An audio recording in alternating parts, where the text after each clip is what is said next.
Hi, how are you all keeping? This is the third video of the series.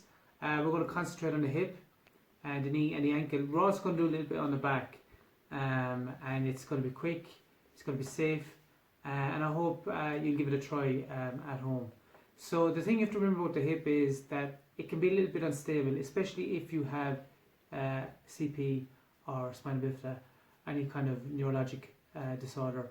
The tone can be a bit abnormal, and therefore the hips there can be a bit more play in the hip.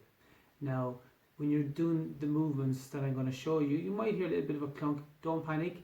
It's just because the hip is a little bit subluxed, and what that means is that it's not dislocated. It's just subluxed, and you might hear a bit of a clunk every now and again. So don't panic if you hear that. It's unlikely that you will, because we're going to be taking it nice and easy. But I just thought I'd say it because you might hear. There are a few people that I see that come to the centre and their hips are a bit clicky, and that's okay. So what we're going to do is we're going to start with the person lying down, and I've got Isabel here helping me out. Do you want to say hello, Isabel? Hi. Okay. So like we did with the upper limb, we're just going to do a bit of massage first, and what I'm going to do is the person's going to be lying on their back, and of course, they could be before you go to bed, before you get out of bed. If you want to change a plinth, you can work with the person in this position, and we'll just point towards the hamstrings, and we do a little bit of massage at the back of the leg. You'll find that if the tone is a bit on the high side, it's usually the hamstrings, the calves, and the hips, the muscles that pull the hips in. They tend to be the tightest. So when I do a bit of massage and stretching, it will be with those particular muscles more so. And the massage, very similar to the upper limb. Just put your hands in there, get it into the hamstring. It's easy to massage the hamstring when the knee is flexed. Obviously, a lot of you guys will have very tight knees and hips, and you'll never get that full extension, that straightness in the knee. So to massage the hamstring, we have the knee flex like that, and it releases the hamstring, and you can get in, and literally 30 seconds, and then from this position, then you can bring the knee out, and you can do a little bit of the groin muscles. Again, I'm using oil. Be aware, some people have allergies, so you can rub a little bit on a small part of the leg, and if it doesn't go red or rashy, it's safe to continue with the oil that you have. Baby oil, I have that Vaseline moisturizer, bio oil, any type of massage oil is fine. So here I am, I'm working the groin, and again I'll probably have it in that position sometimes. And I'm really comfortable here. I'm using my leg as well as a bit of stability. And I'm really working that groin muscle. So we've done the hamstring, we've done the groin, and we'll move down now to the calf. And with the calf, hands in behind like that. And again, 30 seconds to 60 seconds. Doesn't have to be that long. You have a lot of skin, fascia, muscle, and it's nice to get it mobilized. Give it a bit of massage, invigorate it a little bit, because when the legs are stiff, they really don't get too much movement, and it's nice to get in there and give it a bit of massage before we do the stretching. Now the ankle is an interesting one. The ankles tend to be in like such.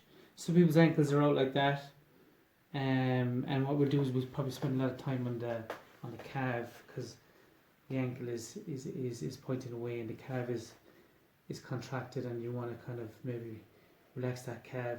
What you find as well, a lot of people that will come see me, their ankles will be up like that.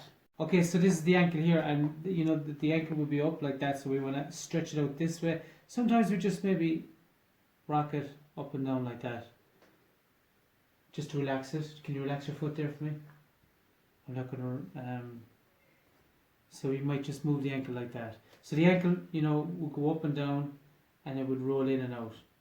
And sometimes your foot could be stuck in that position, so it might be get in there to massage these ligaments underneath the bone, and maybe the muscles around here for 20-30 seconds, and then after the massage then it's ready for stretching. So that's what we're going to do next. We're going to go back up now to the top, and we'll just put our sock up as well.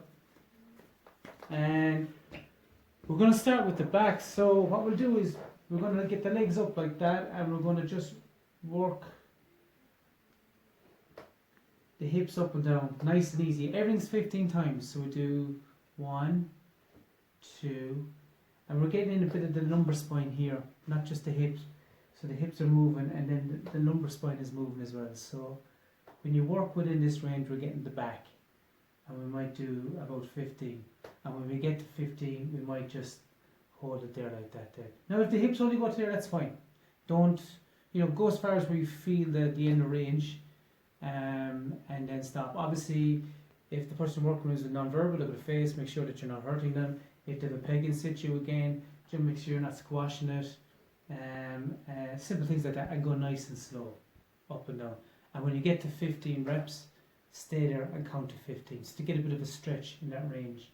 Moving on then to a bit of rotation, and we just rotate the body from side to side, and we're using the legs to do that.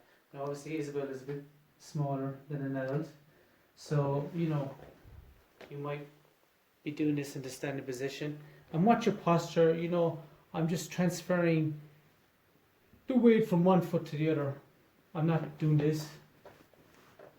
I'm not really using my arms. I'm kind of keeping my arms steady, and I'm just using my body going from side to side like that. So we do 15, and I might stay there then for 15 seconds. You're getting a bit of rotation here, and then you go to the other side and you hold for 15 seconds, and you get a stretch here. Okay, so that's the back. Moving on to the hips, what we have is we can do a bit of extension. So if they're on a change of plinth or on the bed, okay, so you can bring the leg down like that. Because obviously if your hip is contracted and your hamstring is contracted, it's very hard to straighten the hip. So to straighten the hip, you have to bring it out over the side and let it down like that, and you get a stretch in the hip. It's a really good stretch actually. And if possible, not always, but if it is, you can bring the foot back like that. Count to 15. Maybe you could do about 15 of these. Okay, 15 times. And when you get to 15, just hold it there for 15 seconds. Okay? So that's the hip. So the other one for the hip is just having it up like that and just doing a little bit of rotation in and out. Okay? You find that the hip tends to go in, and it tends to rotate in. So to rotate the hip out, so what I do is I bring the hip to about 90 degrees and I bend the knee to about 90 degrees, and I just use my other hand to move the ankle inwards, and that gets a good stretch for the hip in rotation. So we flex the hip, we extend the hip, and we roll it in and out like that. Okay? Then moving on to the knee, we've done the knee really when we did this. So do a bit of flexion and extension in the knee. What you can do as well is you can just bring the leg up to 90 degrees like that again, and we work the knee out like that. Now you might only get the knee to there, and that's okay. Just go as far as the hamstring lets you, and you just work it within that range. Okay? Nice and slowly. 15 times. When you get to 15, then hold it for 15 seconds.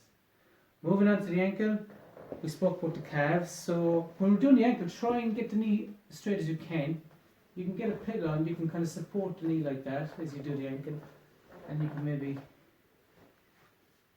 have yourself like that as well, and you can just work the ankle up and down 15 times. And it's okay if you only get a little bit of movement and it's really stiff, that's okay. Just go as far as you can, up and down. Just relax there 15 times, and when you get to 15, then just keep it up. Now if your ankle tends to be up and in like that, which I spoke about earlier, just try and be able to maybe push it down. Just relax. And we do it about 15 times and hold for 15. And finally for the ankle, rolling it, just rolling it in and out like that. And I'm supporting one hand here, and I'm using the other hand to roll the ankle in and out. We do 15 times, and when we get to 15, we keep that stretch on it there like such. And we count to 15. Okay, so that's it. That's your ankle, your knee, and your hip. And we did a little bit in the back as well. Have a go at it, see how you get on. Any questions, get back to me, and best of luck. Okay, talk to you soon. Bye.